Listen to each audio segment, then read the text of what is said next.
So hi guys, ಎಲ್ಲರಿಗೂ ಒಂದು second welcome back. ನಮ್ಮ ಭಾರತ ತಂಡ ಚಾಂಪಿಯನ್ಸ್ ಟ್ರೋಫಿ ಫೈನಲ್ ಪಂದ್ಯದಲ್ಲಿ 4 ವಿಕೆಟ್ಗಳಿಂದ ಗೆದ್ದ ಮೇಲೆ ಪಾಕಿಸ್ತಾನದ ದಿಗ್ಗಜ ಆಟಗಾರರಾದಂಥ ಶೋಯಬ್ ಅಖ್ತರ್ ಅವರು ನಮ್ಮ ಭಾರತದ ಬಗ್ಗೆ ಒಂದು ಹೇಳಿಕೆ ಆದರೆ ಕೊಟ್ಟಿದ್ದಾರೆ. ಇನ್ನು ನಮ್ಮ ಭಾರತದ ಬಗ್ಗೆ ಏನೆಲ್ಲ ಮಾತನಾಡಿದ್ದಾರೆ ಅಂತ ತಿಳ್ಕೊಂಬರೋಣ ಬನ್ನಿ. ಅದಕ್ಕಿಂತ ಮುಂಚೆ ನೀವೇನಾದರೂ ಟೀಮ್ ಇಂಡಿಯಾದ ಅಪ್ಪಟ ಅಭಿಮಾನಿಯಾಗಿದ್ದಲ್ಲಿ ಈ ವಿಡಿಯೋಗೆ ತಪ್ಪದೆ ಒಂದು ಲೈಕ್ ಕೊಟ್ಟು ನಮ್ಮ ಚಾನಲನ್ನು ಸಬ್ಸ್ಕ್ರೈಬ್ ಮಾಡ್ಕೊಳ್ಳಿ.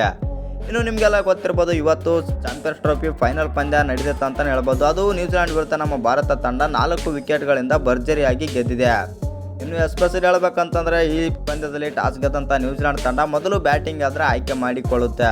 ಇನ್ನು ಬ್ಯಾಟಿಂಗ್ಗೆ ಬಂದಂಥ ನ್ಯೂಜಿಲೆಂಡ್ ತಂಡ ಒಳ್ಳೆ ಪರ್ಫಾರ್ಮ್ ಮಾಡ್ತಾರೆ ಅಂತಲೇ ಹೇಳ್ಬೋದು. ಪವರ್ ಪ್ಲೇನಲ್ಲಿ ಸಖತ್ತಾಗಿ ರಚಿನ್ ರವೀಂದ್ರ ಅವರಾದರೆ ಮಿಂಚಿಕೊಳ್ತಾರೆ ಮತ್ತು 37 ರನ್ ಆದ್ರೆ ಹೊಡಿತಾರೆ. ಇನ್ನು ಒಂದು ಎಂಡಲ್ಲಿ ನಮ್ಮ ಭಾರತಕ್ಕೆ ಸ್ವಲ್ಪ ಕಾಟ ಕೂಡ ಕೊಟ್ರೆ ಅಂತಲೇ ಹೇಳ್ಬೋದು ರಚಿನ್ ರವೀಂದ್ರ.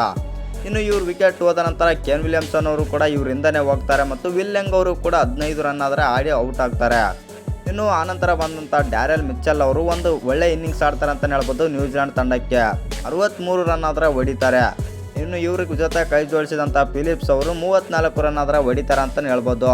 ಇನ್ನು ಲಾಸ್ಟ್ ಕೊನೆಯಲ್ಲಿ ಬಂದುಬಿಟ್ಟು ಮೈಕಲ್ ಬ್ರೇಸ್ವೆಲ್ ಅವರು ಡೆತ್ತಲ್ಲಿ ಬಂದುಬಿಟ್ಟು 53 ರನ್ ಆದರೆ ಹೊಡಿತಾರೆ ಮತ್ತು ನ್ಯೂಜಿಲೆಂಡ್ಗೆ ಒಳ್ಳೆಯ ಸ್ಕೋರ್ ಕಲೆ ಹಾಕುವಲ್ಲಿ ಇವರೇ ಯಶಸ್ವಿ ಆಗ್ತಾರೆ ಅಂತಲೇ ಹೇಳ್ಬೋದು.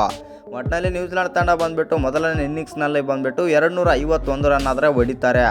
ಇನ್ನು ಈ ಟಾರ್ಗೆಟನ್ನು ಚೇಸ್ ಮಾಡಿದಂಥ ನಮ್ಮ ಭಾರತ ತಂಡ 49 ಓವರಲ್ಲಿ ಟಾರ್ಗೆಟನ್ನು ಚೇಸ್ ಮಾಡುತ್ತೆ ಅಂತಲೇ ಹೇಳ್ಬೋದು.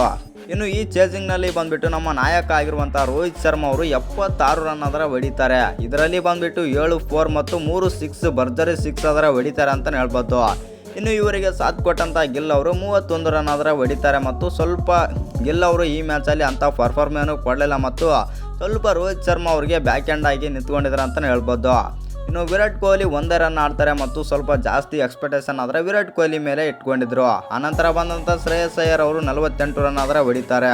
ಇನ್ನು ಇವ್ರ ಜೊತೆ ಕೈ ಜೋಡಿಸಿದಂಥ ಅಕ್ಷರ್ ಪಟೇಲ್ ಅವರು 29 ರನ್ ಆದರೆ ಹೊಡಿತಾರೆ ಅಂತಲೇ ಹೇಳ್ಬೋದು. ಅಕ್ಷರ್ ಪಟೇಲ್ ಒಂದು ಸೈಕ್ ಆಗಿರೋ ಇನ್ನಿಂಗ್ಸ್ ಆಡ್ತಾರೆ ಮತ್ತು ಇವರಿಬ್ಬರು ಔಟ್ ಆದಮೇಲೆ ನೆಕ್ಸ್ಟ್ ಬಂದಂಥ KL ರಾಹುಲ್ ಅವರು ಮತ್ತು ಹಾರ್ದಿಕ್ ಪಾಂಡ್ಯ ಒಂದು ಬೆಂಕಿ ಪಾರ್ಟ್ನರ್ಶಿಪ್ ಆಡ್ತಾರೆ ಮತ್ತು ಮ್ಯಾಚ್ ವಿನ್ನಿಂಗ್ ಪಾರ್ಟ್ನರ್ಶಿಪ್ ಅಂತಲೇ ಹೇಳ್ಬೋದು.